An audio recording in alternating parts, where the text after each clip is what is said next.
Big boss Telugu season 8 అయితే అందరూ ఊహించినంత రేంజ్లో లేకపోయినా కానీ ఓ మాదిరిగా అయితే సీజన్ అయితే నడిచిపోతూ ఉంది. ఇప్పటికే ఫస్ట్ వీక్ కూడా కంప్లీట్ చేసుకుంది బిగ్ బాస్ సీజన్ 8 అనమాట.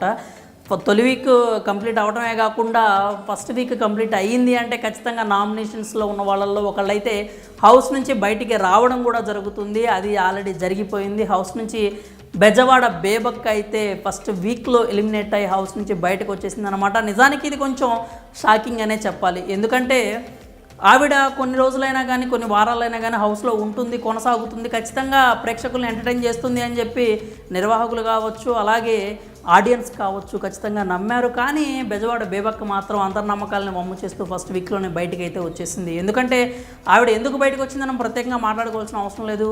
ఆవిడ ఎందుకు బయటకు వచ్చిందో అందరికీ ఒక క్లారిటీ అయితే ఉంది. హౌస్లో ఉన్నన్ని రోజులు ఎంతో యాక్టివ్గా ఉంటుంది, ఎంతో బాగా ఎంటర్టైన్ చేస్తుంది, తన వాయిస్ని తను ఖచ్చితంగా గట్టిగా వినిపిస్తుంది, ఆమె చాలా హైపర్ అని చెప్పి ఏదైతే అనుకున్నారో అక్కడ మాత్రం క్యాలిక్యులేషన్ మిస్ అయిందని చెప్పాలి, మిస్ ఫైర్ అయిందనే చెప్పాలి. ఎందుకంటే ఆవిడ హౌస్లోకి వచ్చిన తర్వాత చాలా అంటే చాలా సౌమ్యంగా, చాలా నెమ్మదిగా, తను ఏదనుకున్నా కానీ స్ట్రైట్గా చెప్పకపోవడం, చెప్పలేకపోవడం, చెప్పడానికి ప్రయత్నించకపోవడం, అలాగే తనని ఎవరైనా ఒక మాట అన్నా కూడా అంటే ఊరికే అట్లా క్షమించేసేయటం, వాళ్ళ పాపను వాళ్ళే పోతారులే అన్న ఒక ధోరణిలో అయితే ఆవిడ ప్రవర్తన కనిపించింది. కానీ బిగ్ బాస్ హౌస్లో అలా వదిలేస్తూ పోతే మనకి మనుగడ ఉండదు అని బెజవాడ బేబక్క విషయంలో కాదు అంటే మరొకసారి రుజువైందనమాట. బిగ్ బాస్ హౌస్లో ఉన్నన్ని రోజులు ఖచ్చితంగా తన వరకు వచ్చే వరకు వెయిట్ చేయాల్సినంత అవసరం లేదు. అభయ్ గనక నాకు సంబంధం లేకపోయినా, నా విషయం కాకపోయినా, నేను హౌస్లో ఉన్నా కాబట్టి నేను ఈ విషయంలో మాట్లాడుతున్నాను అంటూ ఏదైతే మాట్లాడుతూ ఉంటాడో ఆ మాటలు అంటే తన వాయిస్ వినిపిస్తూ ఉంటాడో, అలాగే బెజవాడ బేబక్క కూడా కనీసం అంటే తనకు సంబంధం లేని విషయాలు కాకపోవచ్చు, తన వరకు వచ్చిన సంబంధించైనా కానీ ఆ విషయాలకు సంబంధించైనా కానీ మంచిగా రియాక్ట్ అయ్యి ఉంటే బాగుండేది.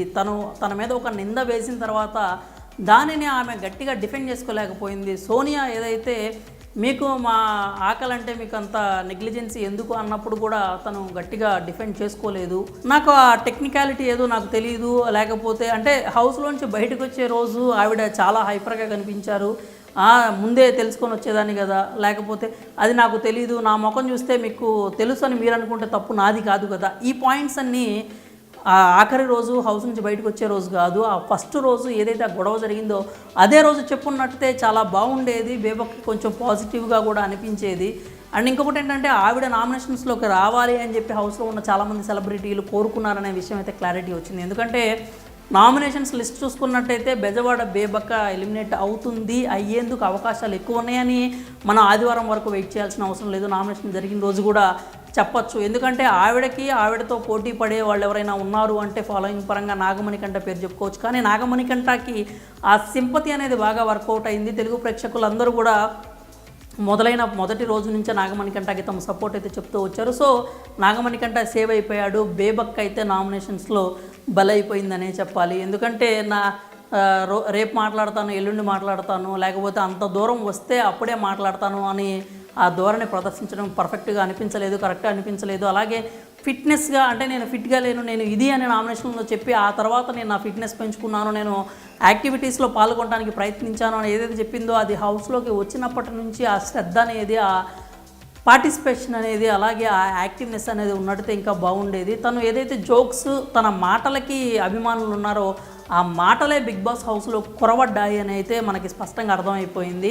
అయితే ఇంక ఇవన్నీ పక్కన పెడితే బిగ్ బాస్ హౌస్ ద్వారా బేబక్కకి ఎంత రెమ్యునరేషన్ వచ్చింది అంటే ఒక్క వారం మాత్రమే ఆవిడ ఉంది కాబట్టి ఆ ఒక్క వారానికి సంబంధించి బేబక్కకి ఎంత డబ్బులు ఇచ్చి ఉంటారు, పారితోషికం కింద ఎన్ని లక్షలు వచ్చి ఉంటాయి అని చెప్పి ఒక ప్రశ్న అయితే ఖచ్చితంగా అందరిలో ఉంటుంది. అయితే ఉన్నది ఒక వారమే కాబట్టి ఆవిడకి మరీ అంత చెప్పుకోదగ్గ అమౌంట్ అయితే రాదు. అంటే ఆవిడ బయట చాలా బిజీగా ఉండేటువంటి యాంకర్ కావచ్చు, సింగర్ కావచ్చు, లేకపోతే యూఎస్కి వెళ్ళి షోస్ చేసే ఆవిడ కావచ్చు, టూ బిజీ కావచ్చు. కానీ అవన్నీ బిగ్ బాస్ వాళ్ళకి అవసరం లేదు. ఆమె వచ్చేటప్పుడు ఎంతైతే రెమ్యునరేషన్ వారానికి మాట్లాడుకొని వస్తుందో ఆ రెమ్యునరేషన్ మాత్రమే ఇస్తారు.